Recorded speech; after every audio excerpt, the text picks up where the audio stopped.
lance une bombe, je ne sais pas. Donc il y a quelque chose d'irrationnel dans ces relations-là. Vis-à-vis de la folie, on a peur, mais empiriquement, on ne devrait pas en avoir peur. Oui.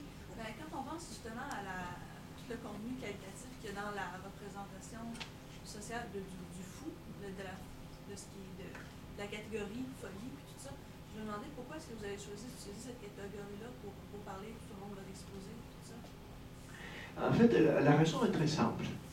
Et avant qu'on commence à parler des maladies mentales, que par la fin du XVIIIe siècle, le moment où la psychiatrie occidentale commence à, comme dit Foucault, être un monologue de la raison sur la folie, au moment où le fou n'a rien à dire, parce que la psychiatrie c'est tout sur lui, même si on sait que c'est pas grand-chose, avant justement l'hégémonie ou le monopole de la maladie mentale sur ces comportements-là, l'univers de la folie est un univers plus complexe. La folie, c'est un univers où il y a toutes sortes de choses. Les sociales, les mentales et les culturelles sont entremêlées de manière très très intime. Quand vous regardez dans la Renaissance comment on se représentait la folie, c'était par la peinture. Des gens qui étaient exubérants, des gens qui étaient décalés, des gens qui étaient déviants, des gens qui étaient débordants, des gens qui ne cadraient pas dans le monde où ils devaient cadrer, mais qui n'avaient pas forcément diagnostic psychopathologique pour expliquer ce qui ne marche pas, et une thérapie qui est associée. Donc, j'utilise le terme folie pour dire, dans ces situations problématiques qui apparaissent dans la vie, il y a toutes sortes de choses qui sont mélangées. C'est un univers en particulier fait de, comme disait le petit extrait de Foucault, de l'impossibilité de s'intégrer à la vie ordinaire, de l'impossibilité d'être un conformiste comme tout le monde, l'impossibilité de travailler et la pauvreté importante. Et toutes ces choses-là, ensemble, on ne peut pas dire sortir les problèmes de santé mentale et séparer tout le reste. Le mot folie est toujours mis ensemble, l'exubérance, le décalage, l'immoralité, le libertinage, la saleté. Il faut penser à Diogène, au philosophe cynique par exemple, qui faisait un style de vie, une manière politique d'interpeller les conformismes. Donc si on dit que ces personnes-là sont des malades mentales, donc d'une part on les déresponsabilise et on part dans la parole expert en discipline particulière, la psychiatrie. Et nous, en tant qu'associateurs, on n'a plus rien à dire. Si l'expert, c'est l'autre, moi, je me tais. Et je ne me tais pas. Merci Marcelo pour ta présentation. Ton travail qui t'est donné dans l'enquête montre de façon vraiment convaincante l'importance, en fin de compte, de ce que tu appelles le social problématique dans tous ces cas de personnes qu'on conduit chez le psychiatre, alors que le mental pathologique, s'il est présent, c'est peut-être pas ce qui domine le plus ou ce qui est le plus important.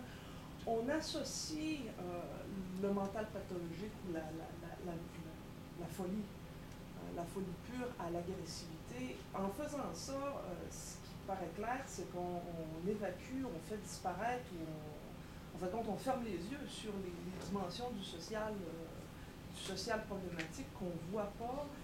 Moi, j'aimerais ça t'entendre, en fait, sur cette question. Qu'est-ce qu'il y a de particulier dans notre conception, notre vision de la folie et cette manière-là de la traiter? En fait, comment expliquer que dans cette société, on fasse complètement disparaître le social problématique, en fin de compte, pour ne pas le voir et tout attribuer à ce que serait du mental pathologique? C'est une question des profs, c'est des questions qui n'ont pas de réponse. J'aimerais les savoir. Mais aujourd'hui, la tendance est justement à exporter les modèles psychiatriques occidentaux partout. Les psychiatres chinois sont formés dans les DSM-4 et les DSM-5. Aujourd'hui, on trouve des déprimés new-yorkais à Shanghai, c'est-à-dire les grilles de lecture sont de plus en plus universelles. C'est le cerveau qui explique tout. Ce qui peut expliquer un peu la chose, c'est l'importance de la médecine occidentale en Occident. Il y a beaucoup de travaux d'anthropologues sur la montée de la médecine à partir du XVIIe siècle et cette façon de prendre en charge des problèmes qui ne relèvent pas de la médecine. Le prestige de la médecine est tellement fort que si vous ratez un cours, quelle est la manière de justifier que vous avez raté un cours? Un certificat médical. Si vous dites, j'aimais mes enfants, je ne pouvais pas, ça ne compte pas. Si vous avez des vrais problèmes, ça ne compte pas. Mais si vous avez un certificat médical, j'étais enrhumé, je ne peux pas venir à l'examen, ça fonctionne. Pourquoi? Parce que la médecine est un discours expert qui a une force énorme. On le voit dans les dossiers. Dès que le psychiatre ouvre la bouche, si le psychiatre dit la personne est dangereuse, le juge va dire « Ah, parfait, merci, on passe à autre chose ». Pourquoi? Parce que, pour une raison très claire, qu'est-ce qu'il connaît un juge en psychiatrie? Est-ce qu'un juge va contester l'opinion d'un expert? Impossible. Un médecin. Un médecin, c'est pas un plombier. Un médecin, c'est quelqu'un qui gagne 4 fois plus que les profs d'université, entre autres. Et c'est pas pour rien. C'est-à-dire, c'est-à-dire qu'on lui donne à cette profession-là une reconnaissance énorme. Et la parole d'un médecin, c'est la parole de la religion, c'est la parole de l'action curée, plus que n'importe quel autre expert, peut-être équivalente à celle de l'économiste, mais l'économiste ne mêle pas forcément de nos vies privées. Le médecin a la capacité de nous poser des questions intimes, en toute impunité. Si vous allez voir un médecin généraliste, il peut vous demander quelle est votre façon de faire l'amour, par exemple. Un économiste ne vous demande pas ça. Un psychiatre va vous demander ça s'il pense qu'il y a des liens entre, vous savez, la sexualité et la psychiatrie ont été liés pendant des siècles. Donc il y a cette légitimité-là qui n'est pas démocratiquement validée. On ne vote pas pour que ces gens-là puissent se mêler de nos vies de la manière qu'ils vont. Je n'ai rien contre la médecine, mais le déséquilibre des pouvoirs est très fort. Il n'est pas justifié.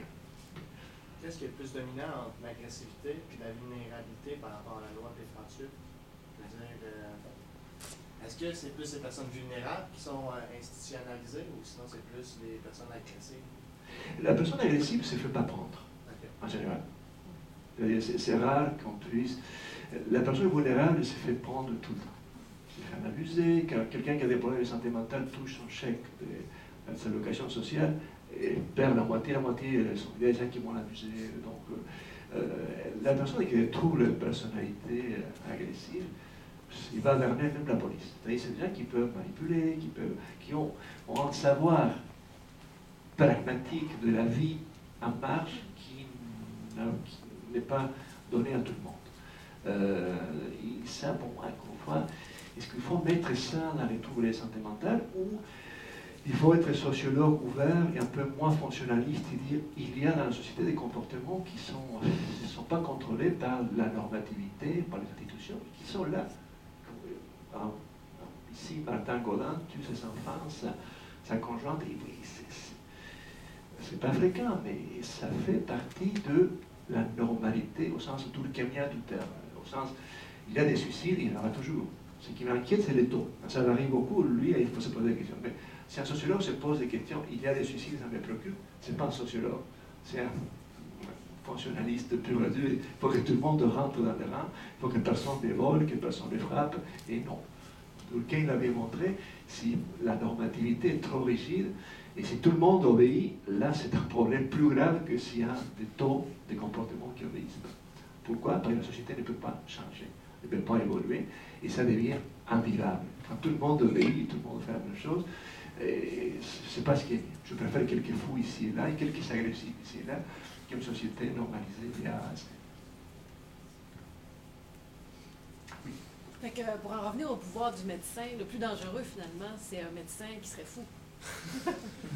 Mais justement, il y a, quand vous regardez l'histoire des psychopathes, il y a un psychopathe britannique qui était un médecin qui pendant 35 ans, il a tué des patients, il a encaissé surtout des femmes âgées qui pouvaient, bon, il a encaissé l'héritage, quelque sorte. Mais même les fous moins... Mais c'est vous qui l'avez dit, hein? Oui, mais par exemple, je pense au cas là, de quelque chose de plus sérieux, comme le médecin à Sainte-Justine, qui dès qu'un parent se présentait avec un bébé qui avait des marques rouges, quoi que ce soit, devenait un parent agresseur. Et l'expert était tellement important que le parent restait un parent agresseur dans le dossier, même quand d'autres médecins s'étaient prononcés. Donc la parole de ce premier médecin-là était plus importante que toutes les contre-expertises qui pouvaient avoir lieu. Et le parent restait coupable jusqu'à temps qu'on finisse par sortir ça en enquête, puis que là, il soit sous enquête, là, parce que là, ça a sorti des médias. Là, c'est un problème qui est à la fois un problème complexe aussi, parce qu'en même temps, il faut qu'il y ait une protection des enfants, etc. Oui, mais c'est vrai que l'expertise médicale, on ne peut pas... On l'avait vu avec les avocats qui ont essayé de l'hôpital, les assurances, on ne peut rien faire. Mais avec la police, c'est la même chose. Hein. C'est-à-dire la police, il n'y a pas de... Non, il y a quelques métiers qui sont comme ça, vis-à-vis desquels on ne peut pas faire grand-chose. On est mal pris, les rapports de force sont tellement forts que Mais la médecine, c'est un cas particulier parce que la médecine nous promet notre bien. Quand on veut votre bien, là, vous êtes mal pris. Parce que comment vous attaquez à quelqu'un qui veut vous aider, qui veut vous manger du brocoli, faire de l'exercice? Comment vous pouvez dire, vous êtes en train de... Non, vous ne pouvez qu'être reconnaissant. On veut vous sauver, il faut vous dites, vous êtes en train de me contrôler, mais voyons donc. Et au Québec, on sait que tout le monde voudrait avoir un médecin de famille. Et si vous dites, par exemple, un parti politique dont je vais faire en sorte que la médecine sorte de vos vies, il n'y a personne qui va vous voter. Donc la médecine est enracinée dans nos valeurs. On veut prendre... Regardez, est-ce qu'on a... Les gens qui sont ici ont plus de contact avec la médecine, avec la justice? Combien de médicaments vous avez à la maison? On a des pharmacies, vous le voyez, il y a toutes sortes de trucs là, que la plupart du temps ne sont pas nécessaires peut-être. Mais il y en a. La pharmacie, la figure du pharmacien. Aussi, Jean Coutu, c'est pas pour rien qu'il dit qu'il est un ami. C'est vrai qu'il y a quelque chose. Bon, les médicaments jouent un rôle capital dans la société. En psychiatrie, l'outil thérapeutique par excellence, c'est le médicament. Qu'est-ce qu'on fait avec un déprimé, un médicament, quelqu'un un anxieux, un médicament avec un psychotique, un médicament avec un bipolaire, un médicament, il n'y a pas d'autre chose. Quand vous regardez les autorisations judiciaires de soins, les médicaments qui sont ordonnés par les juges aux patients, 97%, c'est des médicaments injectables. C'est plus pratique, on ne va pas les rater, on donne ça, ça va durer un mois. Mais il n'y a presque pas de thérapies alternatives. Et quand on essaie de voir qu'est-ce que c'est les thérapies alternatives, c'est l'électrochoc. Donc je préfère les médicaments. Donc les médicaments, c'est la médecine. Tous les anthropologues de médicaments vont vous dire que le médicament remplit une fonction métonymique, c'est-à-dire il va incarner de manière concrète les prestiges de la médecine. Vous prenez un médicament et vous vous sentez mieux déjà. Si vous êtes déprimé, et je vous donne un médicament qui s'appelle un antidépresseur, ça va mieux déjà. Il s'appelle comme ça. Quand vous regardez les utilisations des antidépresseurs, quand vous voyez qu'on donne les mêmes médicaments pour l'anxiété, vous dites, ah, mais c'était pas si spécifique que ça. C'est-à-dire, je suis anxieux, on me donne Effexor. Je suis déprimé, on me donne Effexor.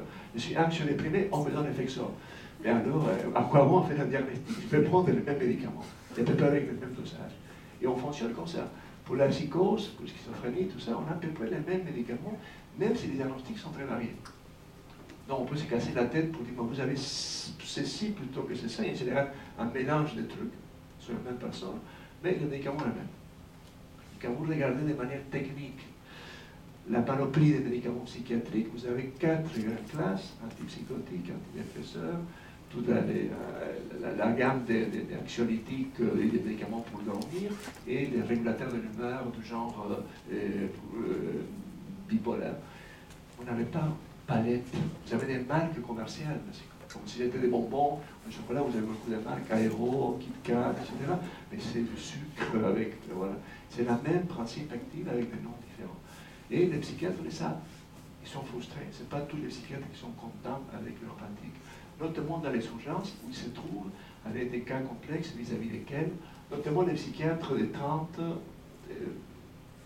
la vingtaine, de la trentaine, les plus jeunes qui en ont marre d'avoir étudié longtemps pour ne pas pouvoir faire grand-chose. Et eux aussi sont parfois plus frustrés en quelque sorte. Oui. Une dernière question. Il est 13h. Oui. Pourquoi avoir étudié les fous dans la cité et pas partout, c'est-à-dire prendre en compte aussi ceux qui sont plus à la campagne? Je vous entends absolument pas. Pourquoi avoir pris que les fous dans la cité et puis pas les fous en milieu rural plutôt? Parce qu'on les prend moins en charge, ils sont moins comptabilisés? En fait, on ne sait pas trop ce qui se passe en milieu rural. Et en général, les fous viennent à la cité. En général, beaucoup de gens qui sont à Montréal viennent de Québec, par exemple, viennent d'ailleurs, de régions. Et pourquoi? Parce que les services sont là. Donc c'est une question de... J'ai aucune idée de ce qui se passe en région, mais voilà, il faut que quelqu'un fasse d'autres types de recherches. Je ne l'ai pas fait. Oui, j'ai l'impression qu'en sociologie, on est dans un lieu où on peut se permettre de développer un espace critique comme vous faites. Est-ce que vous pensez que cet espace critique-là pourrait être davantage développé dans les milieux de soins? Puis est-ce qu'il n'y a pas comme un risque de comme un peu autodétruire sa propre tradition médicale, par exemple, si on développait ce discours-là critique à l'intérieur? Puis moi, quand j'ai travaillé un peu sur des questions interdisciplinaires, c'est ça que j'ai réalisé, c'est que là, on peut avoir différents experts qui viennent de différents départements, par exemple, mais peut-être qu'il y a comme le risque de démolir un édifice est présent et ça rend l'interdisciplinarité plus difficile, finalement. En tout cas, j'aimerais vous entendre là-dessus. Oui, après, si vous regardez l'histoire de la psychiatrie au Québec, pas seulement dans le monde, j'ai mis de faire une recension critique sur les écrits de Camille Laurent qui ont été publiés par l'hiver, tous les articles scientifiques. Et on voit que même Camille Laurent, qui est un type brillant, qui a beaucoup de qualités, il est au niveau du discours pour la multidisciplinarité, pour la collaboration. Et on voit qu'avec la commission Castonguay-Neveu, on s'est dit, bon, alors on est tous intervenants sociaux. On ne va pas mettre ah non, attention, les professionnels c'est une chose, les infirmiers c'est une autre, les travailleurs sociaux c'est une autre. C'est-à-dire, il y a des problèmes de sociologie et de profession qui sont très forts. C'est-à-dire, la médecine a toujours voulu occuper dans les équipes multidisciplinaires les rôles principaux. Ça, c'est très compliqué à déconstruire pour des raisons de prestige. Les médecins, ils sont déjà l'élite. Quand vous regardez les conditions des quotas pour établir la médecine, ce n'est pas la même qu'en sociologie. Pour eux, c'est ça déjà une élite. C'est ça qui sont choisis parmi les meilleurs. C'est ça qui n'a pas n'importe qui va devenir médecin. Donc, vous êtes formé en tant qu'expert au-delà de tout. Et quand vous êtes formé dans une spécialité, par exemple, et ça, eux-mêmes le disent, un spécialiste à n'importe quelle spécialité médicale vont vous dire un peu à la blague, je vais te trouver quelque chose. C'est-à-dire, dans ma spécialité, je vais te trouver un problème de santé dans ma spécialité. Il n'y a aucun problème, je vais le trouver tout de suite. Parce que je suis formé pour le faire. C'est la blague un peu entre les médecins spécialistes. Tout le monde peut trouver ce qu'il veut trouver parce qu'il y a toujours. Les maladies en général sont plus dimensionnelles que les entités qui sont A ou noir ou blanc. En général, on est tous un petit peu déprimés, tous un peu anxieux, tous un peu violents, tous un peu pervers, tous un peu... Non.